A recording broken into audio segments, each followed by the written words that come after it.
కొంతమంది పిల్లలు బుర్రలు పాదరసంలా పనిచేస్తూ ఉంటాయి. ఏ పనైనా ఉత్సాహంగా చురుకుగా చేసేస్తూ ఉంటారు. మంచి ఏకాగ్రతతో చకచక చలాకీగా నిర్ణయాలు తీసుకుంటూ ఉంటారు.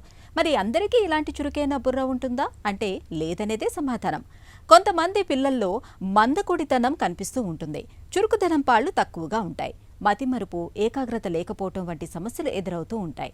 ఈ సమస్యల్ని అధిగమించేందుకు పిల్లల మెదళ్లను ఎప్పుడూ చురుకుగా, ఉత్సాహంగా ఉంచేందుకు మన సంప్రదాయ వైద్యం ఆయుర్వేదం చెప్తున్న పరిష్కార మార్గాల గురించి ఇప్పుడు తెలుసుకుందాం.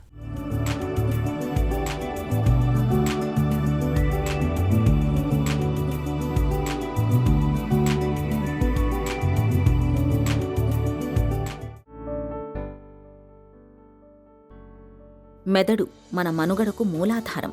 మన ఆశలకు, ఆలోచనలకు, బంధాలకు, అనుబంధాలకు, ఆశ్చర్యాలకు, మేధస్సుకు, చివరికి బాధలకు అన్నింటికీ అదే భాండాగారం.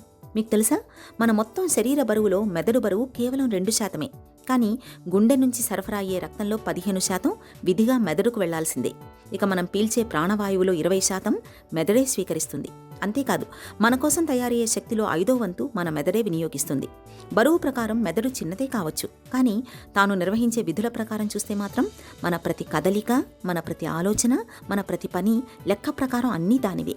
ఈ నేపథ్యంలో మన మెదడుకు రక్త సరఫరా తగ్గినా, తగినంత ప్రాణవాయువు అందకపోయినా మెదడు పనితీరు మందగిస్తుంది. ఈ నేపథ్యంలో మనల్ని నడిపించే మన మెదడు చురుకుగా పనిచేయడానికి, ముఖ్యంగా పిల్లల మెదళ్లు చురుకుగా పనిచేయడానికి ఏం చేయాలో వివరిస్తున్నారు ఆయుర్వేద నిపుణులు.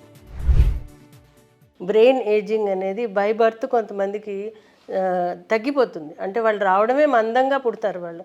అలాగే కొంతమందికి ఏజ్ రిలేటెడ్గా బ్రెయిన్ ఏజింగ్ అయిపోతూ ఉంటుంది. కాబట్టి ఈ ప్రాసెస్ని ఇన్హిబిట్ చేయడానికి, ఆపడం కోసం ఆయుర్వేదంలో రసాయన చికిత్స అనేది చెప్పారు.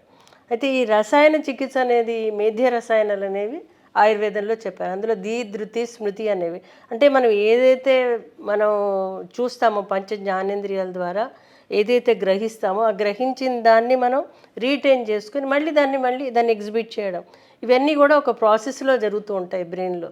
అంటే మన బ్రెయిన్ అనేది సూపర్ కంప్యూటర్. కాబట్టి ఈ కంప్యూటర్లో హార్డ్వేరు, సాఫ్ట్వేర్ ఏ విధంగా ఉంటాయో మనకి, అలాగే ఈ సాఫ్ట్వేర్ ఏదైతే ఉంటుందో అది ఎక్స్ప్రెస్ చేయడానికి యూజ్ అవుతూ ఉంటుంది. కాబట్టి ఇది తగ్గినప్పుడు ఏమవుతుందంటే వాళ్ళ యాక్టివిటీస్ అన్నీ తగ్గిపోతూ ఉంటాయి.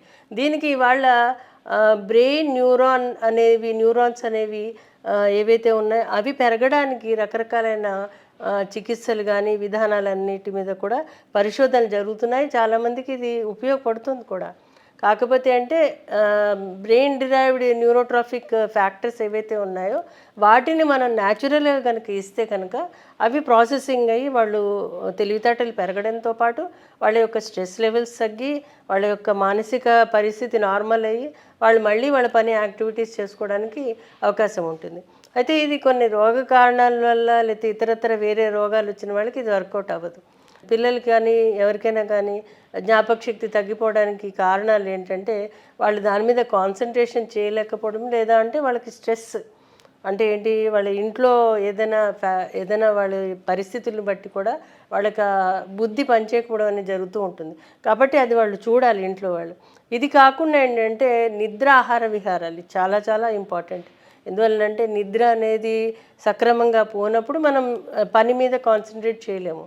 అలాగే పిల్లలు కూడా సక్రమంగా వాళ్ళు బాగా ఆడుకుని, ఎవరైనా కానివ్వండి, పెద్దవాళ్ళైనా కానీ చిన్నవాళ్ళైనా కానీ, వాళ్ళు వ్యాయామం లాంటివి చేసి, అలాగే వాళ్ళు మళ్ళీ ఆ వ్యాయామం తర్వాత వాళ్ళ నిద్ర ఏదైతే ఉంటుందో అది 6 నుంచి 8 గంటలు తప్పనిసరి పడుకోవాలి. అప్పుడు వాళ్ళకి ఒక బ్రెయిన్ యాక్టివేషన్ అనేది జరిగి వాళ్ళు బ్రెయిన్ ఏజింగ్ ప్రాసెస్ తగ్గించడానికి అవకాశం ఉంటుంది.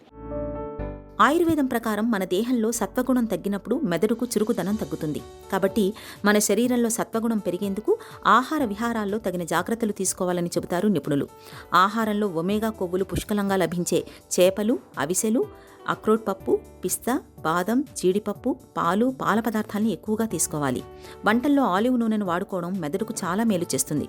చూడ్డానికి అచ్చం మెదడు ఆకృతిలో ఉండే అక్రోట్ గింజ పప్పుల్ని తరచుగా తీసుకోవటం వల్ల మెదడు పనితీరు చక్కగా ఉంటుంది. మెదడుకు మేలు చేసే పండ్లలో బెర్రీలు మంచివి. బీట్రూట్, చిక్కుళ్లలో ఉండే యాంటీ ఆక్సిడెంట్స్ మెదడు కణాలను దీర్ఘకాలం ఆరోగ్యంగా ఉంచుతాయి. ఇక చిప్స్, కోలాల వంటి జంక్ ఫుడ్, కొవ్వు ఎక్కువగా ఉండే ఆహారాలు మెదడు పనితీరును మందగింపచేస్తాయి. కాబట్టి ఇలాంటి వాటికి దూరంగా ఉండాలి. ఆహారం విషయం వచ్చేసరికి ఆహారంలో ఏంటంటే చాలామంది చాలా మందమైన ఆహారం తీసుకుంటున్నారు. పిత్తాన్ని పెంచే గుణాలు, రాజసికమైనది తామసికమైన ఆహారాలు తీసుకుంటున్నారు. అవన్నీ తగ్గించినప్పుడు వాళ్ళు సాత్విక ఆహారం ఎప్పుడైతే తీసుకుంటున్నారో అప్పుడు బ్రెయిన్ యాక్టివేషన్ చాలా బాగుంటుంది. ఇది కాకుండా ఇంకా మనకి ఆహారంలో కూడా మనకి కొన్ని పదార్థాలు ఉంటాయి. ముఖ్యంగా డ్రై ఫ్రూట్స్ లాంటివి, ఫ్రూట్స్ లాంటివి, బ్లాక్ బెర్రీస్ లాంటివి, కలర్డ్ ఫ్రూట్స్ లాంటివి తీసుకుంటే కనుక బ్రెయిన్లో ఏదైతే ఆక్సిడేటివ్ ప్రాసెస్ జరుగుతుందో అది తగ్గి వాళ్ళ బ్రెయిన్ మళ్ళీ యాక్టివ్గా పనిచేసి వాళ్ళు నార్మల్గా అయ్యి వాళ్ళ పనులు వాళ్ళు చేసుకోవడానికి అవకాశం ఉంటుంది. ఎందుకంటే కొంతమందికి సడన్గా వాళ్ళకి బ్రెయిన్ యాక్టివిటీ తగ్గిపోయినట్టు ఫీల్ అవుతారు.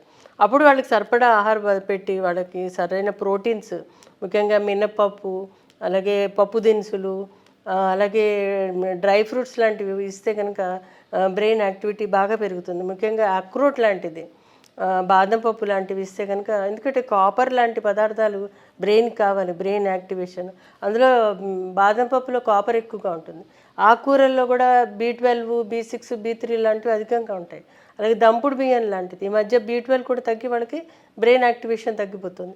కాబట్టి ఇవన్నీ కూడా ఇవ్వడం ద్వారా కూడా వీళ్ళకి బ్రెయిన్ యాక్టివ్గా ఉండి వాళ్ళు పనులు చేసుకోవడానికి అవకాశం ఉంటుంది. చిట్కాల విషయానికి వచ్చేసరికి రోజువారీ మనకి తిప్పతీగ ఒక ఔషధంగా చెప్పడం జరిగింది. తిప్పతీగ చాలా ఈజీగా దొరుకుతుంది. అలాగే ఇది అన్ని దోషాలకు అన్ని విధాలుగా ఎటువంటి వాళ్ళైనా తీసుకోవచ్చు. కాకపోతే కొంచెం షుగరు పడిపోయే వాళ్ళు ఉంటారు, వాళ్ళకి చాలా మినిమంగా తీసుకోవాలి. 1-2 తిప్పతీగ, తులసి, అశ్వగంధ లాంటివి. అంటే ఏంటి, తిప్పతీగ 1-2 ఆకులు, తులసి 5-6 ఆకులు, ప్లస్ అశ్వగంధ ఒక చిటికెడు వేసి పాలలో కానీ లేదా అంటే తేనెలో కానీ అలా ఇచ్చినా పర్వాలేదు. రోజు పొద్దున సాయంత్రం తీసుకుంటే కనుక చాలా బాగా పనిచేస్తుంది. ఇది కాకుండా మనకి ఇంకొక మిరియాలు మన ఇళ్లలో దొరుకుతుంటాయి.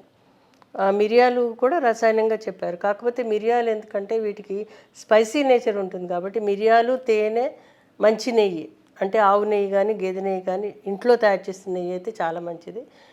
ఇది మరి ఫస్ట్ ముద్ద ఆహారంలో ఇచ్చి తీసుకుంటే కనుక పిల్లలకి చాలా బ్రెయిన్ పెరుగుతుంది. ఇది కాకుండా ఏంటంటే న్యూట్రాపిక్స్ అనేసి న్యూరోట్రాఫిక్ అనేవి కొన్ని న్యాచురల్గా దొరికే పదార్థాలను కూడా ఇవాళ సప్లిమెంట్స్ కింద ఇస్తున్నారు. అందులో న్యాచురల్గా దొరికేవి ఏంటంటే కలర్డ్ ఫ్రూట్స్ లాంటివి. ఇది కాకుండా ఏంటంటే అవిసెలు చాలా బాగా హెల్ప్ చేస్తాయి, నువ్వులు హెల్ప్ చేస్తాయి, అలాగే మనకి సన్ఫ్లవర్ సీడ్స్ ఏవైతే ఉన్నాయో అవి కూడా హెల్ప్ చేస్తాయి. ఖాళీగా ఉండే మెదడు దయ్యాల కొంప అనే సామెత మనకు తెలిసిందే. మెదడును ఖాళీగా ఉంచకుండా మెదడుకు పని కల్పించే వ్యాపకాల్ని అలవాటు చేసుకోవాలి. పిల్లలతో పదకేళీలు పూరించడం, చదరంగం ఆడడం వంటివి చేయించాలి. రోజు ధ్యానం మెదడు ఆరోగ్యానికి తోడ్పడుతుంది. రోజుకు 8 గంటల వరకు తగ్గకుండా నిద్రపోవాలి. ముఖ్యంగా పిల్లలకు చాలినంత నిద్ర ఉండేలా చూడాలి. ఇది మెదడును తాజాగా ఉంచుతుంది, శరీరానికి మనసుకు విశ్రాంతి కలిగిస్తుంది. మందకొడితనం మరీ సమస్యగా మారినప్పుడు ఆయుర్వేద నిపుణుల పర్యవేక్షణలో బ్రాహ్మీ రసాయనం, సరస్వతీ లేహ్యం, శంఖపుష్టి రసాయనం, సారస్వతారిష్ట వంటి ఔషధాలను కొంతకాలం పాటు వాడుకుంటే మంచి ఫలితం కనిపిస్తుంది.